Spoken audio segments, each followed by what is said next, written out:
Cool. So that was Jackie's Strength by Tori Amos.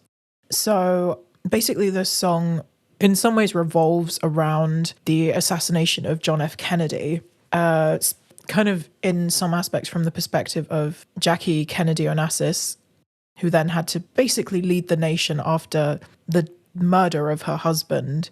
But the song is generally about the fact that Tori Amos, her sound engineer, Mark Hawley, had asked her to marry him. And she was just having a lot of conflicted feelings about like her life going in such a drastically different direction so quickly. Was she making the right decision? What kind of person did she want to be? And so she, on the VH1 Storyteller special, she said, "I remember my mother telling me that the day Kennedy died, John F. Kennedy, she had to lay me down because her heart started to slow down and she couldn't breathe. And all she thought of was Jackie and the strength that it would take Jackie to lead the nation, which she did.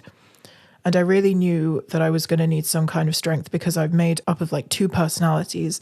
There's one side of me that could very easily have ended up at the 7-Eleven, sitting outside drinking a Slurpee in my wedding dress and just missing the whole thing. And then there's the other that did make it to the church. So this song is about the one that drank the Slurpee. She's still out there somewhere."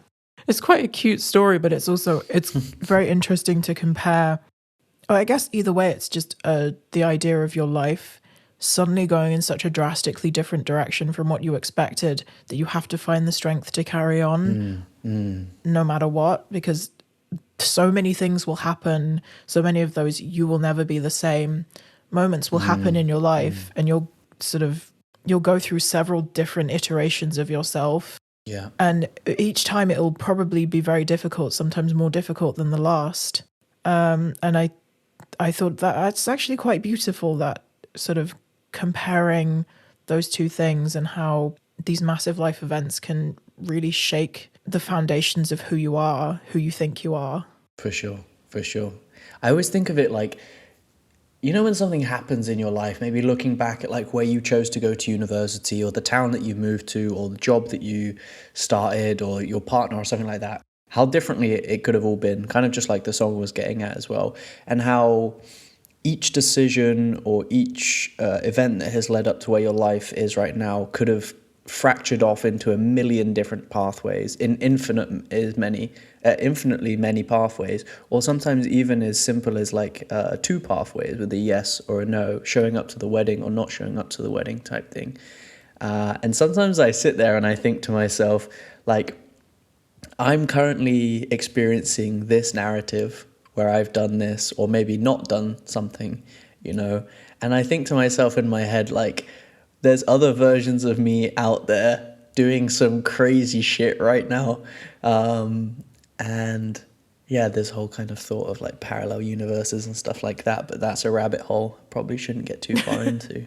Well, I guess there is some scientific intrigue into the idea of parallel and multiple universes where each decision you make can branch off into a brand new version of yourself, or the decisions you didn't make. Yeah, infinitely many. It's too many to think of how like entirely different your life could be right now, or in the last second you just said a different word to what someone else in that, like, every decision has been the same up until this moment, and then in one of the universes something fractures and splinters off, and it can be subtle or it can be dramatic. I always kind of think about this idea that every decision I make, every second I am living this life, I am making the unconscious decision, and sometimes conscious decision, to not just ruin my life.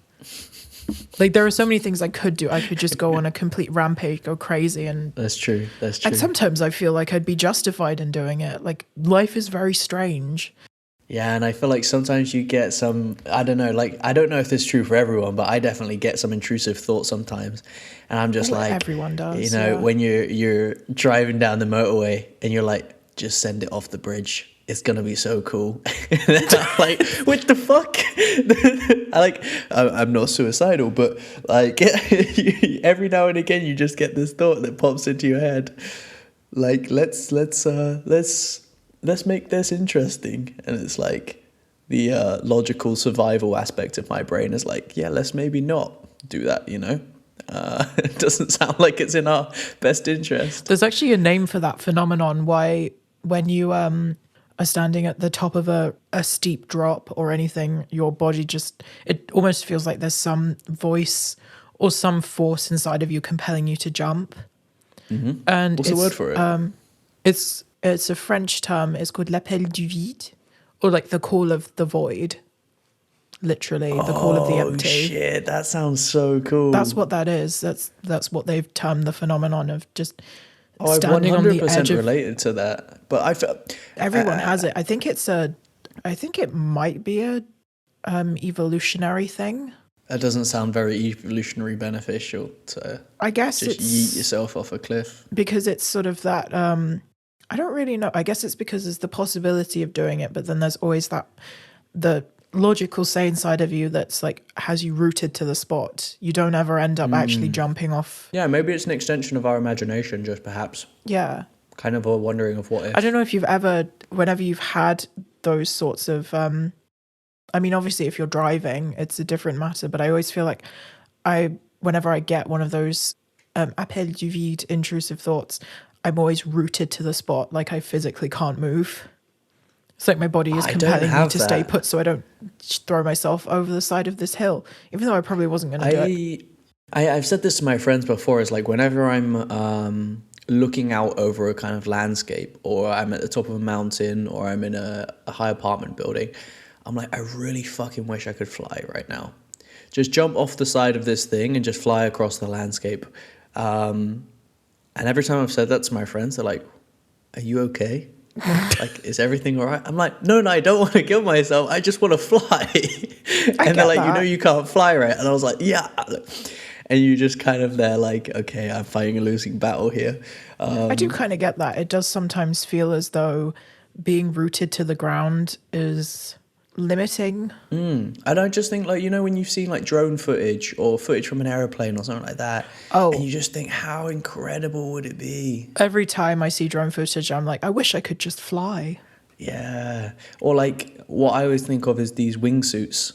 Those guys and girls that jump down off of bloody like the tops of mountains and just flying through these valleys. And I'm just like, that feels like the ultimate freedom, I think. But I fear gravity far too much. yeah, I'm kind of scared of heights a little bit, but still, I think that's Same. why I really like to do those things. 'Cause you get that little bit of adrenaline rush. But I get them just from watching those drone videos. live vicariously through others. Fair enough. Fair enough. You don't have to put yourself in harm's way. No, I just lie in bed and do it. Put the fan on. Really make you feel like you're there. For once, I will feel like I'm free. Yeah.